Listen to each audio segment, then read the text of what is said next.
இப்படி வட மாவட்டங்களில் புதியதாக உருவாக்கப்பட்டிருக்கிற மாவட்ட தலைநகரங்களில் இந்த சுற்றுலா மாளிகை கட்ட வேண்டும் என்று முடிவு செய்யப்பட்டு அவையெல்லாம் கட்ட ஒன்றன் பின் ஒன்றாக இன்றைக்கு திறந்து கொண்டிருக்கிறோம்.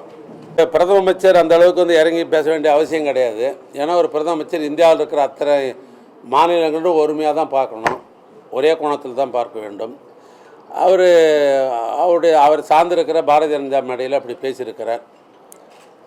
இங்கே இருக்கிறவங்களுக்கெல்லாம் தெரியாத விஷயமே இல்லை. திராவிட முன்னேற்ற கழகம் எத்தனையோ அரசியல் கட்சியை சந்தித்து தான் இங்கே தொடர்ந்து கழகம் ஆட்சி நடத்தி கொண்டிருக்கிறது. பொதுவாக பாரதிய ஜனதா சித்தாந்தத்திற்கும் எங்களுடைய திராவிட இயக்க சித்தாந்தத்திற்கும் மாறுபட்ட சித்தாந்தங்கள். எனவே அவருடைய கட்சி தொண்டர்களை ஊக்குவிப்பதற்காக இந்த தேர்தல் காலம் வந்திருக்கிறது என்பதை ஊக்குவிப்பதற்காக ஏன்னா இப்போ ஆளுங்கட்சி திராவிட முன்னேற்ற கழகம் தான். இன்னும் சொல்ல போனால் தமிழ்நாட்டிலே பெரிய இயக்கம் எதுன்னு சொன்னால் திராவிட இயக்கம் திமுக தான் அடையாளம். காய்ச்ச மரம் தான் கல்லடிப்படணும் நம்ம ஊரில் ஒரு பழமொழி உண்டு. அதனால் மக்களுக்கு தேவையான திட்டங்களை நேரடியாக மக்களுக்கு செய்கிற ஒரு ஆட்சி நடைபெற்று கொண்டிருக்கிறது. ஆட்சியில் இல்லாத போது கூட உங்களுக்கே தெரியும், மக்களுக்கு ஒரு பிரச்சனைன்னா, மாநிலத்துக்கு ஒரு பிரச்சனைன்னா, அது தமிழ் பண்பாட்டு சம்மந்தப்பட்ட பிரச்சனையாக இருந்தால், மொழி பிரச்சனையாக இருந்தால், அது எதுவாக இருந்தாலும் தலைமை தாங்கி அதுக்காக போராடுகிற இயக்கம் திராவிட முன்னேற்ற கழகம். திராவிட முன்னேற்ற கழகம் எத்தனையோ அரசியல் கட்சி சந்தித்த ஒரு இயக்கம். இன்னும் சொல்லப்போனால் மிசாவே பார்த்த இயக்கம் திமுக ஒன்று சொல்கிறேன் நான். அதனால் அதுக்கெல்லாம் எப்பவுமே திமுக அஞ்சாது. திமுக இன்னும் 100 ஆண்டு காலத்துக்கும் மேலும் தமிழ்நாட்டு மக்களுக்கு பணியாற்றுகிற இயக்கம் இந்த இயக்கம். நாம் விமர்சனம் பண்ணக்கூடாது எப்பயுமே, ஒன்று முதல்ல. ஆனால் அவங்க எதுக்காக செய்கிறாங்க? அரசியல் உள்நோக்கம்தான். அம்மையார் ஜெயலலிதாவை பாராட்ட வேண்டும் என்பதற்காகவோ, மக்கள் தலைவர் எம்ஜிஆரை பாராட்ட வேண்டும் என்பதற்காகவோ அப்படி பேசப்பட்டது அல்ல. எம்ஜிஆர் இயக்கத்தை சார்ந்தவன் அம்மையார் ஜெயலலிதா இயக்கத்தை சார்ந்தவன் ஏமாறுவானா, இப்படி சொல்வதன் மூலமாக எப்படியாவது வாக்குகளை பெற முடியுமா என்கிற ஒரு அரசியல் உள்நோக்கத்திற்காக பேசப்பட்டவையே ஒழிய அம்மையார் ஜெயலலிதாவையோ அல்லது மக்கள் தலைவர் எம்ஜிஆரே புகழ்ந்து பேசியதாக அல்ல. உங்களுக்கு தெரியாத விஷயம் இல்லை.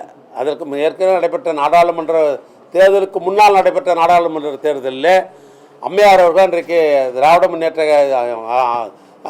முதலமைச்சராக இருந்த காலகட்டங்கள் அப்போ அந்த அம்மாவே சொன்னாங்க, இந்த நாட்டுக்கு மோடி வேணுமா லேடி வேணுமா அப்படின்னு சொன்னவங்களே அந்த தாரக மந்திரத்தை அந்த கட்சிக்கு சொல்லி கொடுத்தவங்களும் அவங்க தான்.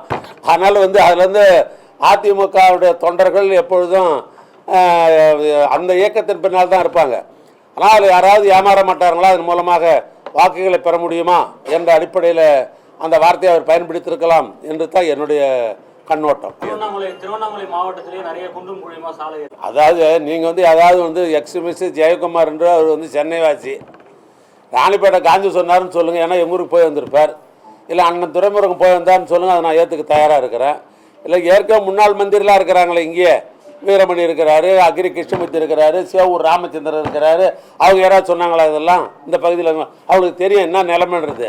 திருவண்ணாமலை மாவட்டமாக இருக்கட்டும், இங்கே இருக்கிற ராணிப்பேட்டை மாவட்டமாக இருக்கட்டும், பக்கத்தில் திருப்பத்தூர் மாவட்டமாக இருக்குது, அங்கே இருக்கிற மக்கள் பிரதிநிதிகள் சட்டமன்ற உறுப்பினர்கள் என்ன கோரிக்கை வைக்கிறார்களோ அதை விரைந்து செயல்படுத்துகிற பல துறையில் முதன்மையாக இருக்கிற துறை நெடுஞ்சாலைத்துறை. நான் சிறப்பாக எல்லா இடத்துலையும் இருக்குது. அதோடு மட்டும் இல்லை, இந்த குண்டங்குழின்னு யாராவது சொன்னார், எங்கேயோ தூங்கி சொன்னார்னு சொல்கிறீங்களே, இப்போ நம்ம செயலின்னு சொல்லி ஒரு ஆப்பே ஒன்று நாங்கள் உருவாக்கியிருக்கணும், உங்களுக்கெல்லாம் தெரியும். அதை நம்முடைய எதிர்காலம் எங்களுடைய அன்பு சகோதரர் தம்பி உதயநிதி ஸ்டாலின் அவர்கள் வைத்து தான் வளர்கிற கைன்னு சொல்லி அவர் வச்சு தான் அந்த நம்ம செயலின்றதையே நாங்கள் ஓப்பன் பண்ணோம். அதன் மூலமாக தினமும் வருகிற அந்த புகாரை வைத்துக்கொண்டு அங்கே இருக்கிற கொண்டு அன்னன்னைக்கு நாங்கள் தீர்த்துன்னுக்கிறோம். 48 மணி நேரத்தில், 24 மணி நேரத்தில், 72 மணி நேரம் என்ற அந்த அடிப்படையில் நாங்கள் தீர்த்து கொண்டிருக்கிறோம் பிரச்சனையை. அது மாதிரி உங்கள்கிட்ட சொன்னவங்க யாராவது இந்த ஜெயக்குமார் அந்த குண்டு மொழி எடுத்து எங்களுக்கு அனுப்ப சொல்லுங்கள். இல்லை 48 மணி நேரத்தில் நாங்கள் செஞ்சு முடிக்கிறோம். அதனால் அரசியல் காழ்ப்புணர்ச்சியில் பேசப்படுவதே வழிய குண்டுங்குழிலாம் தமிழ்நாட்டில் எங்கேயும் இல்லை, ஒழுங்காக இருக்குது சாலை. நாடாளுமன்ற தேர்தலுக்கு திமுகவுடன் கூட்டணி அமைக்க வேறு என்ன கட்சிகள் என்ன வாய்ப்பு இருக்குது? ஏற்கனவே எங்களோடு இருக்கிற கூட்டணி கட்சி நண்பர்கள் மனநிறைவோடு எங்களோடு பயணித்து கொண்டிருக்கிறார்கள்.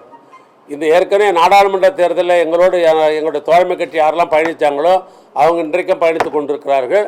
அதனால் எங்களுக்குள்ளே நல்லா நாங்கள் ஒற்றுமையாக இருக்கிறோம். ஒற்றுமையாக இருந்து நாங்கள் தேர்தலை சந்திப்போம்.